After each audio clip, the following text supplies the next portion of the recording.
Frères et sœurs, pour la reprise de nos enseignements, le Christ vient nous interpeller sur la hiérarchie de ce qui fait notre vie. Qu'est-ce qui est premier? Qu'est-ce qui est second? Il nous invite à faire l'unité dans tout cela pour mesurer ce qui compte vraiment, ce qui est de l'ordre de la finalité, de l'essentiel pour notre vie, et à le distinguer de ce qui n'est alors que moyen pour parvenir à cet essentiel. En ce temps-là, Jésus disait à ses disciples: « Celui qui est digne de confiance dans la moindre chose est digne de confiance aussi dans une grande. Celui qui est malhonnête dans la moindre chose est malhonnête aussi dans une grande. » Si donc vous n'avez pas été digne de confiance pour l'argent malhonnête, qui vous confiera le bien véritable? Et si pour ce qui est à autrui, vous n'avez pas été digne de confiance, ce qui vous revient, qui vous le donnera? Aucun domestique ne peut servir de maître, ou bien il haïra l'un et aimera l'autre, ou bien il s'attachera à l'un et méprisera l'autre. Vous ne pouvez pas servir à la fois Dieu et l'argent. Les moindres choses sont, pour Jésus, les affaires du monde, le bien véritable étant la vie en Dieu. Pour Jésus, la hiérarchie est faite clairement. Toutefois, Jésus n'invite pas à délaisser les affaires du monde au profit de celles de Dieu comme si elles étaient séparées. En effet, Jésus souligne que notre honnêteté et notre implication dans les affaires du monde est signe que la confiance que Dieu nous accorde pour la mission et la venue de son royaume ne tombe pas à côté. Nos engagements se vivent dans ce monde, pas dans une réalité fumeuse. Le monde, au bien qui passe, chose secondaire, petite chose, nous fournit des lieux d'exercice de notre fidélité quotidienne. Mais il y a bien une hiérarchie à établir dans nos vies. Nos engagements dans ce monde ne sont qu'un moyen pour une finalité plus grande, plus essentielle, le royaume de Dieu. On ne peut servir de maître, parce qu'on n'a pas le temps, parce qu'ils ne poursuivent pas le même but, parce que notre cœur ne peut pas être partagé. Qui sont ces deux maîtres? Dieu et l'argent, avec un grand A. Le mot traduit du grec par argent est mammon, c'est-à-dire pas l'argent comme système de monnaie d'échange, mais l'argent comme idole devenu but et non moyen.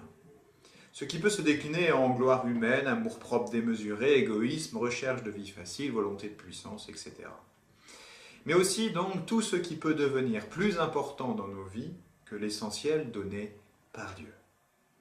Ce verset, vous ne pouvez servir à la fois Dieu et l'argent, vient nous redire de façon absolue que le choix de Dieu est toujours, pour celui qui veut suivre Jésus comme disciple, un choix prioritaire, nécessaire et exclusif de toute autre valeur, de toute autre idole, qu'on serait tenté de mettre à la première place. C'est bien cette question que nous pose Jésus. Dieu est-il premier? Et s'il ne l'est pas, quelle place a-t-il dans notre vie? Et comment lui donner alors la première place? Si nous avons le désir de vivre avec Dieu, il peut nous arriver de se rendre compte que notre cœur n'est pas vraiment avec Dieu, n'est pas vraiment à Dieu, ou ne l'est qu'en passant. Posons-nous alors la question: quel désir, quelle passion nous mettons avant Dieu?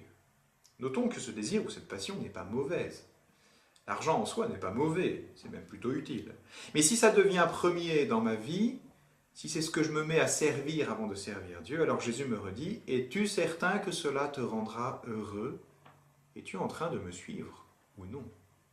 Mais concrètement, entre les exigences de notre société, mon devoir d'État, mes contraintes professionnelles, mes obligations d'époux, d'épouse, de parents, enfin tout ce qui remplit ma vie et mon temps, comment se dire que je donne la première place à Dieu?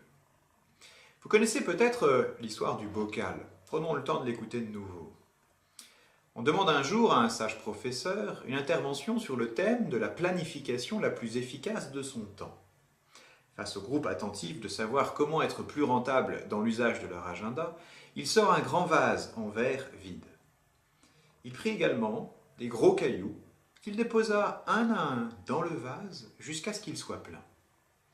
Lorsqu'il devint impossible d'ajouter d'autres cailloux, il demanda: « Le vase vous semble-t-il plein ?» Et l'auditoire de répondre « Oui ». Il attendit quelques instants puis ajouta: « Vous en êtes sûr ?» Il sortit une boîte remplie de gravier qu'il versa sur les gros cailloux, en bougeant légèrement le vase afin que celui-ci s'infiltre jusqu'au fond entre les cailloux. « Le vase est-il plein cette fois ?» demanda-t-il. Plus prudent, l'auditoire répondit: « Peut-être pas encore. » « Bien, » répondit le vieux professeur.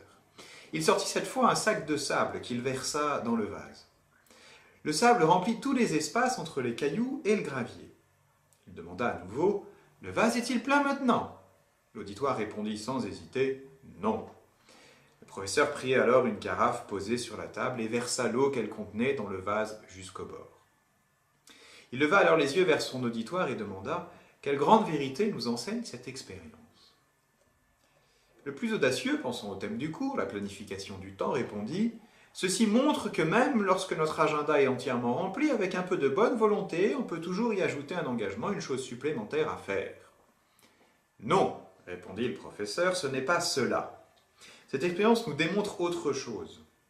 Si l'on ne met pas d'abord les gros cailloux dans le vase, on ne réussira jamais à les faire entrer par la suite.